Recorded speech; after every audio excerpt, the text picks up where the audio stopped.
prince thought he had chosen a bride. But the night before the wedding, the palace guards stopped breathing at the same time. Don't forget to like, share and subscribe for more powerful stories like this. The palace had never felt like this before. Heavy, quiet. After the prince returned with the village girl, everything changed. No music. No laughter. Even the servants spoke in whispers. Her name was Lyra. That was all she gave. No family name. No history. No explanation. The king asked questions. She answered with silence. The elders demanded answers. She gave them nothing. But no one dared push further, because every time they tried, something small would happen. A torch would go out. A door would close on its own. The air would grow cold. And the message was clear.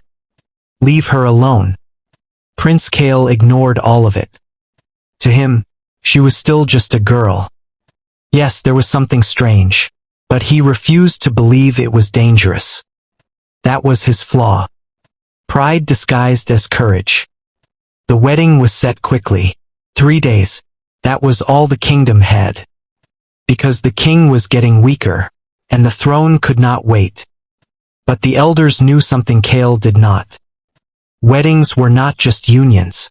In this land, they were bindings, and some bindings should never be completed.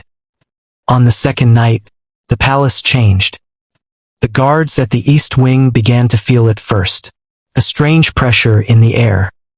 One of them turned to speak, but his voice didn't come out. Another tried to move.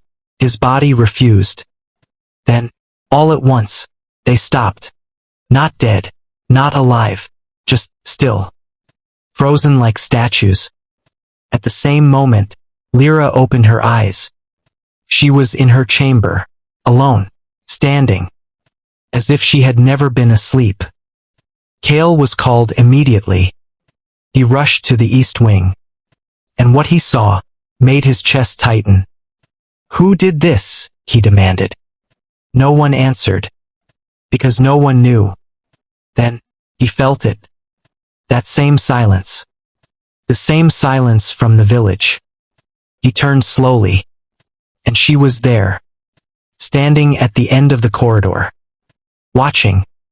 Lyra, he said, what is happening? She stepped closer. Her expression didn't change. It has begun, she said softly. What has begun? She didn't answer. That was when Kale felt it. Fear. Not loud, not overwhelming, but real. And growing. The elders were summoned. Immediately, they walked into the corridor, saw the guards, and their faces fell. It's too early, one whispered. Kale turned sharply. Tell me what is happening. Silence. Then finally, the oldest elder stepped forward. She is not just a girl. Kale's jaw tightened. I already know that. The elder shook his head. No, you don't. He pointed at Lyra. She is a vessel. The air grew colder. For what? Kale asked. The elder's voice dropped. For something that was sealed long before your father was born. Kale looked at Lyra. But she didn't deny it. She didn't react at all. Why her? Kale demanded. The elder closed his eyes. Because she was chosen before she was born. The torches flickered. The river you saw, it is not just water. Kale's chest tightened again. It is a boundary. A prison. And she, the elder's voice broke slightly, is the key. The ground beneath the palace trembled, stronger this time. Cracks spread across the stone floor. The frozen guards collapsed all at once. The elder looked at him, and for the first time, there was no authority in his eyes, only fear. You don't. The walls of the palace groaned. A deep sound echoed again, the same one from the village. But louder. Lyra stepped forward. It is waking, she said. Kale turned to her. What is waking? She looked directly at him. And this time, there was emotion, not fear, not anger. "If we complete the wedding," she said slowly, "it will be free." The room went still. Kale's voice dropped. "And if we don't?" She didn't answer immediately, because the answer was worse. "It will still try." The elder stepped back. The ritual was designed to control it, not destroy it. Kale felt the weight of it all crash down. "You knew," he said. The elders said nothing. "You were going to use me." Still silence. "And her." Lyra closed her eyes briefly. "Yes," she whispered. The truth landed hard. The marriage was never about love.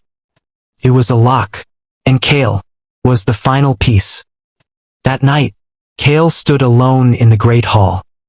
The crown beside him, the throne before him, and the weight of a kingdom on his shoulders. Lyra entered quietly. "You can still walk away," she said. Kale didn't turn. "If I do, what happens to you?" "Then, it won't matter." He finally looked at her.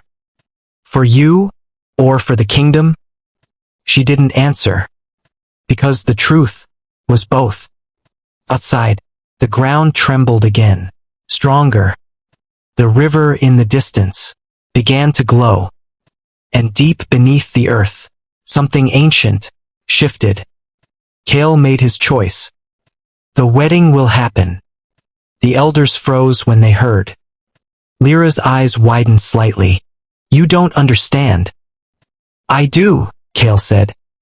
His voice was steady. "If this kingdom needs a sacrifice." He stepped closer to her. "Then it will not be yours alone." The torches went out. Darkness swallowed the hall. And in that darkness, a voice echoed once more. Stronger now. "Then let the binding begin." Power without understanding is dangerous, but sacrifice without truth is even worse. Sometimes, love is not about choosing someone. It is about choosing what you are willing to lose for them.